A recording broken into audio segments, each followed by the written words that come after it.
අපි දෙන්න උසාවියට ගියේ ලොකු තරහකින්. මට ඕන වුණේ එයාගෙන් පලි ගන්න. එයාට ඕන වුණේ මගෙන් ගැලවෙන්න. නඩු තීන්දුව ලැබුණා. අවුරුදු 8ක කසාද එක අත්සනකින් ඉවර වුණා. උසාවියේ ගේට්ටුව ළඟ අන්තිම මොහොත අපි දෙන්න උසාවියෙන් එළියට බැස්සේ නාදුන්න දෙන්නෙක් වගේ. මම ත්‍රිවිල් එක නැගලා යන්න හැදුවා විතරයි එයා මගේ අතින් ඇල්ලුවා.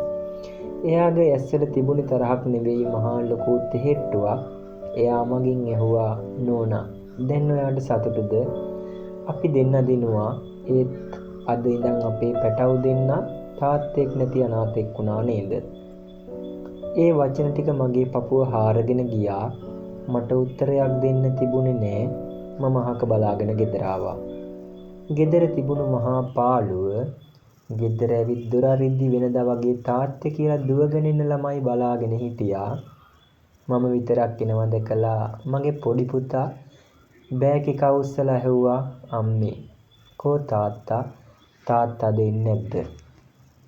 දිනුවද පෙරදුනාද? මම දරුවෝ දෙන්න බදාගෙන මහා හයියෙන් ඇඬුවා. අපි රණ්ඩු වුණේ පුංචි දෙයකට. අපේ මාන්නය නිසා ඒක දුරදිග ගෙනිච්චා. අන්තිමට මම දිනුවා කියලා හිතුවට ඇත්තටම මම පෙරදිලා.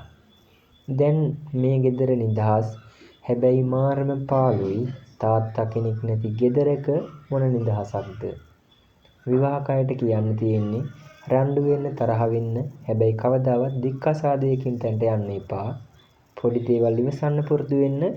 මොකද උසාවියේ දොරෙන් එළියට එද්දි ලැබෙන නිදහසට වඩා දරුවෙක් තාත්තේ කියලා දුවගෙන එන සතුට මිල කරන්න බෑ. මේක කියවන ඔයාලටත් මට කියන්න තියෙන්නේ ඕගොල්ලෝ අතරේ පුංචි හරි අමනාපයක් තියෙනවා නම් අද මේක විසඳ ගන්න. පවුලක් කැඩෙන්න දෙන්න එපා. මේ පණිවිඩය අනිත් අයටත් දැනගන්න ෂෙයා කරන්න. Thank you.